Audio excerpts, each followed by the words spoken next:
If you are planning to study abroad and you are confused on which one to choose, the UK or the US, now this video is for you. Before I proceed, kindly like this video, smash on the like button.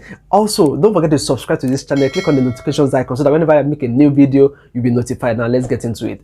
Now guys, just in case you are planning to study abroad and you are confused, we've all been there. Should you go for the UK or the US? Now this is why I'm making this video. Now the two countries are both great choices, so it doesn't matter which one you choose, but again, they all have the advantages and disadvantages. It's always good to know these advantages and disadvantages before you make a move. I'm making this video based on several factors, and each of these factors will be addressed, whether you're traveling alone or with your spouse or with your dependent. Irrespective, now this video is for you. If you're more concerned about the quality of education, now which of the countries should you go for, the UK or the US? Now, to be sincere, these two countries have some of the best, highest quality of education in the world. But however, the UK seems to have a higher quality of education compared to the US generally. But if you look at it in specific terms, UK and the US have some of the top 10 schools in the world. So standard of education is high quality. So either the UK or the US, they're both high quality. But two, cost of education or cost of living. If you compare these two countries, which one offers the highest cost of education or the lowest cost of living? In the UK, school fees start from minimum of about £9,000, which is roughly about $13,000. It ranges between £9,000 to about £25,000. While in the US, for example, now school fees start from as low as $20,000 towards $50,000. So if you look at these two, the cost of education in the US is much more higher than the UK. Again, the cost of living, if you're staying in a place like London or the New York, obviously cost of living is pretty high. But it seems cost of living is higher in the UK compared to the US in terms of rent and cost of food and cost of living generally. The UK, where cost of rent is kind of higher than that of the US, but they're basically almost the same thing sometimes. Number three, ability to travel with your dependents. Now in the UK, you can actually travel with your dependent while schooling. Also in the US, you can also travel with your dependent. Compared to the UK, there's some benefits that are attached to dependents in the UK that US students don't have access to. In the UK, as a student, you can work 20 hours a week. Same applies to the US. In the US, as a student, you can also work 20 hours a week within the school environment. Note that word, within the school environment. For UK students, your spouse can work full-time while you're studying. So which means if you're traveling with your spouse, for example, your spouse can be working full-time and supporting you. However, in the US, your spouse don't have work permits. What that means is this: as a student studying in the United States, your spouse cannot work. All they can just do is live with you. However, they can volunteer in non-paid employment, a non-paid NGO, but they cannot accept salary. They can't work because they don't have work authorization.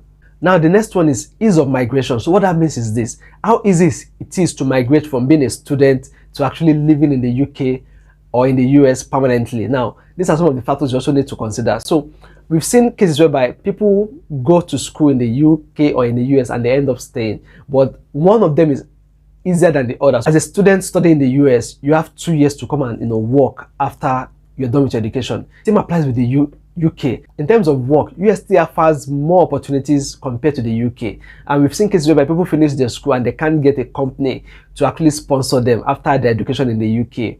But in the US, there's a chance that you still get a job after graduation. It's almost guaranteed, kind of, but it's not as if it is guaranteed, but you still stand a higher chance of getting a job after school in the US compared to the UK. Another thing people don't even talk about is the fact that the duration of education in the UK compared to the US, education is faster in the UK because you just spend 3 years for BSc program compared to the 4 years in the US, and for master's program you spend 1 year compared to the 2 years in the US. Also for PhD in the UK is about 3 years, while in the US you spend 5 to 7 years for PhD. So now these are some of the advantages and disadvantages of either schooling in the UK or the US. And you also know that if you're studying in the UK, your spouse can support you financially because they have authorization to work full-time. While in the US, your spouse will not be able to support you financially because they don't have authorization to work. They cannot work legally in the US under the F1 visa because they are your dependent F2. In the UK, your dependent or your spouse, your wife can school full-time.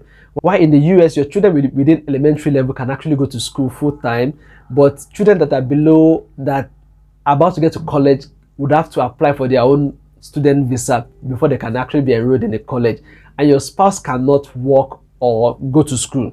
This is another disadvantage for US students. It doesn't make sense if your spouse cannot work, they can still go to school. They can only school part-time, and the part-time must meet a certain criteria. If it exceeds a particular hours per week, it doesn't qualify for part-time course anymore. So these are some of the advantages and disadvantages of either schooling in the UK or in the US. If you're looking at this generally, it feels as if the UK offers more opportunity compared to the US. The process of application, UK seems to be much more easier compared to the US, and that's because for UK, once you have all your requirements, the chances of getting that visa is almost like 95% compared to the US, where even if you have all the qualification, all the requirements, the chances of getting the visa is almost like 50-50. And these are some of the reasons why you can either consider UK or the US. Now, if you find this video useful, don't forget to give it a thumbs up. Don't forget to follow this channel. Don't forget to subscribe. Click on the notifications icon so that you'll be notified whenever I make a new video. Now, thanks for watching. See you next time. Bye.